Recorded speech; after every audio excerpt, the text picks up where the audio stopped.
Hello everyone, my name is Satyam Jaiswal और आज हम जानेंगे कि विप्रो बिल्ब को अगर हमें क्रैक करना है तो उसका क्या सिलेक्शन प्रोसेस है। इसको जानने के लिए हम विप्रो बिल्ब के ऑफिशियल वेबसाइट पे जाके देखते हैं कि उस पे क्या दिया है। चलिए देखते हैं। अब आप देख सकते हो ये विप्रो बिल्ब का ऑफिशियल वेबसाइट है। अगर आपको इस वेबसाइट पे आना है, अपने गूगल सर्च पे आप सर्च कर सकते हो विप्रो बिल्ब। तो जो पहला लिंक आएगा आप उस पर क्लिक करोगे तो आप इस वेबसाइट पे आ सकते हो। इस वेबसाइट पे आपको कंप्लीट इन्फॉर्मेशन मिल जाएगा कि विप्रो बिल्ब आखिर है क्या। इसमें आपको पता चल जाएगा कि एलिजिबिलिटी क्राइटेरिया क्या है, आपका एजुकेशन 10-12 में क्या परसेंटेज होना चाहिए, ग्रेजुएशन में कितने परसेंटेज रिक्वायर्ड है, ईयर ऑफ पासिंग, क्वालिफिकेशन, आपका डिग्री कौन सा होना चाहिए और अदर क्राइटेरिया।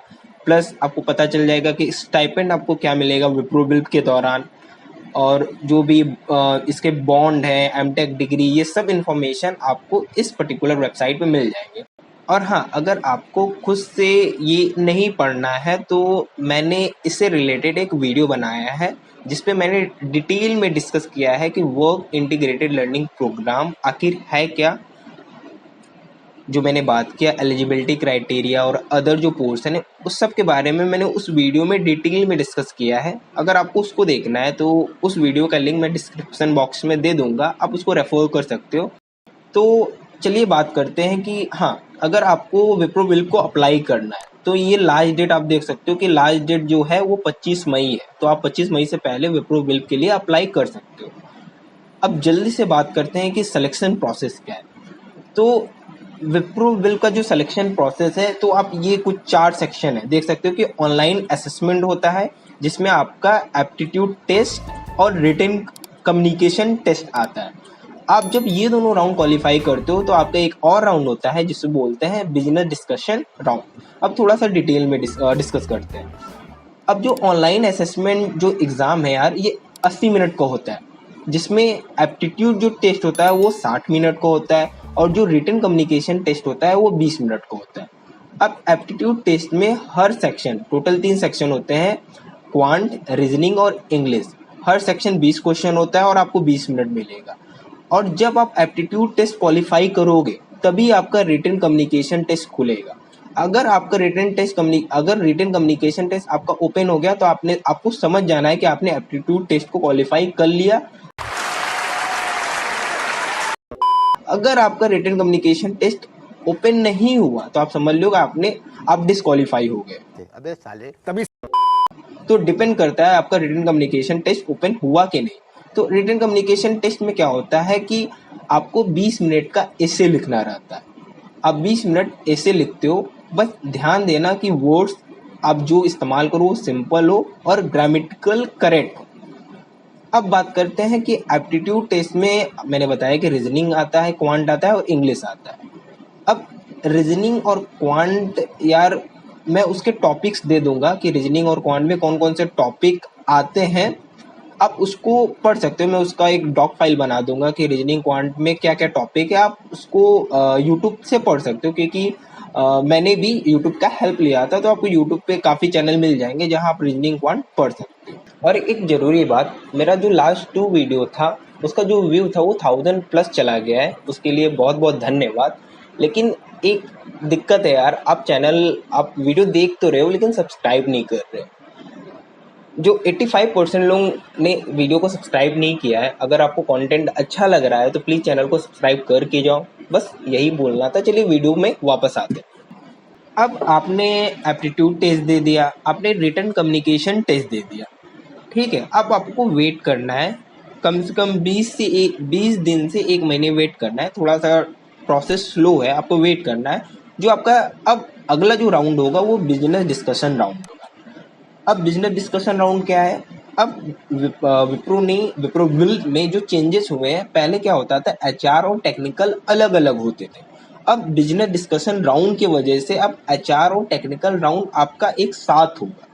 आपसे जो आपका इंटरव्यू होगा उसमें आपसे टेक्निकल क्वेश्चन भी पूछे जाएंगे, आपसे एचआर क्वेश्चन भी पूछे जाएंगे। जैसे मेरा हुआ था, मुझसे डेटाबेस का क्वेश्चन पूछा गया था क्योंकि मैंने अपने रेज्यूमे में ऐड किया था डेटाबेस, और मुझे एचआर क्वेश्चन भी पूछा गया था जो 10 से 15 मिनट मेरा चला था। तो यही है कि बिजनेस डिस्कशन राउंड में टेक्निकल और एचआर दोनों राउंड एक साथ होते हैं। तो जब आपका ये राउंड हो तो आपको बस वेट करना है।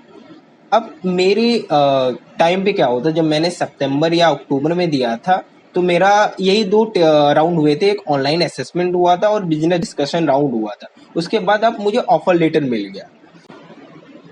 लेकिन जिन्होंने फरवरी में भरा था विप्रो विल्प के लिए अप्लाई किया था, उसमें एक राउंड और ऐड हुआ है। जैसे कि ये जो सिलेक्शन प्रोसेस में है उसमें एक राउंड और ऐड हुआ है जिसका नाम है स्टेप प्लस। चीटिंग करता है तू, चीटिंग चीटिंग चीटिंग करता है तू। अब स्टेप प्लस कब होता है? जब आपने ऑनलाइन असेसमेंट दिया, मतलब आपने एप्टीट्यूड टेस्ट दिया, आपने रिटन कम्युनिकेशन टेस्ट दिया, तो आपका जो सेकंड राउंड होगा वो आपका स्टेप प्लस एग्जाम होगा, जिसमें आपका इंग्लिश का नॉलेज देखेंगे कि आपका इंग्लिश का नॉलेज क्या है। वो मैं आगे की वीडियो में डिटेल में बात करूंगा कि स्टेप प्लस एग्जाम आखिर होता क्या है। अब आप उस राउंड को क्वालिफाई किए तो उसके बाद आपका बिजनेस डिस्कशन राउंड हो सकता है। क्योंकि अभी मेरे कुछ फ्रेंड ने जो फरवरी में अप्लाई किए थे, उनका पहले ऑनलाइन असेसमेंट हुआ, एप्टीट्यूड टेस्ट उन्होंने दिया, रिटन दिया, उनका निकल गया। फिर जो सेकंड राउंड उनका हुआ था वो स्टेप प्लस हुआ था और उन्होंने स्टेप प्लस क्वालिफाई किया, तो उनका स्टेप प्लस क्वालिफाई करने के बाद ही ऑफर लेटर आ गया। ठीक है, लेकिन कुछ लोगों के साथ ये भी हुआ कि ऑनलाइन असेसमेंट देने के बाद, स्टेप प्लस देने के बाद उनका बिजनेस डिस्कशन राउंड भी हुआ है। तो आप प्रिपेयर रहें। आप ये जान लो कि आपका ऑनलाइन असेसमेंट और स्टेप प्लस जरूर होगा। अब जब भी अब अगर आप मई में अप्लाई कर रहे हो तो आपका ऑनलाइन असेसमेंट और स्टेप प्लस ये दोनों एग्जाम होंगे। और बिजनेस डिस्कशन राउंड को आप ऑप्शन में रख सकते हो, वो ले भी सकते हैं, नहीं भी ले सकते। अब डिटेल में चलिए बात करते हैं कि यार स्टेप प्लस एग्जाम है क्या। और मैं बता दूं कि स्टेप प्लस जो एग्जाम होता है वो ऑनलाइन होता है और पर्टिकुलर एक साइट होता है, उस पर जाके आपको वो एग्जाम देना होता है।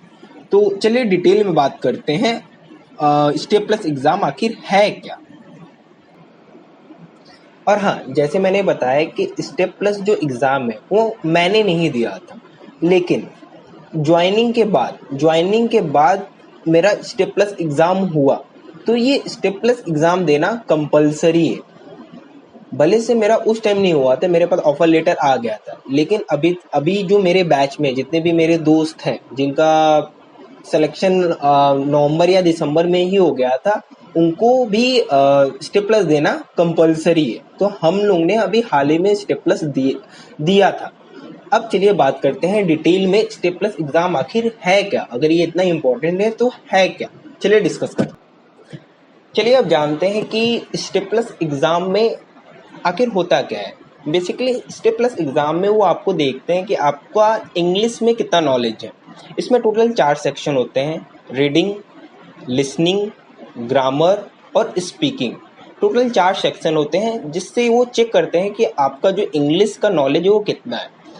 अब ये स्टेप प्लस जो एग्ज़ाम होता है ये टोटल 1550 से लेके 1600 नंबर का होता है, जिसमें से आपको 917 नंबर लाना रहता है। आप समझ लो 60% आपको लाना रहता है।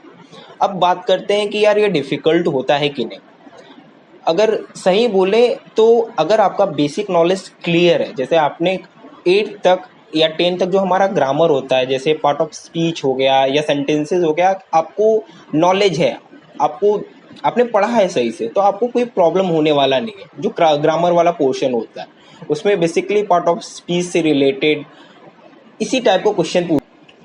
लिसनिंग में क्या होता है कि उसमें 2 पर्सन, एक वीडियो चलेगा जिसमें 2 पर्सन एक दूसरे से बात करेंगे और आपको सुनना होगा। आप उस कन्वर्जेशन को सुनोगे और 4 ऑप्शन देगा। अब उस कन्वर्जन को सुन के आपको बताना है कि वो 2 जो पर्सन बीच में बात कर रहे हैं उनके बीच में क्या कन्वर्जेशन हो रहा है। तो ऑप्शन में से आप जो सबसे परफेक्ट ऑप्शन सेलेक्ट करोगे उसी हिसाब से आपको लिसनिंग में मार्क्स मिलता है। वो काफ़ी आसान होता है। और सेकंड बात कर लें स्पीकिंग में क्या होता है, टोटल 3 इसमें भी क्वेश्चन रहते हैं, जिसमें वो पर्टिकुलर एक टॉपिक देंगे, जैसे कि आपका हॉबी क्या है, तो उसके बारे में आपको 1 मिनट बोलना रहेगा।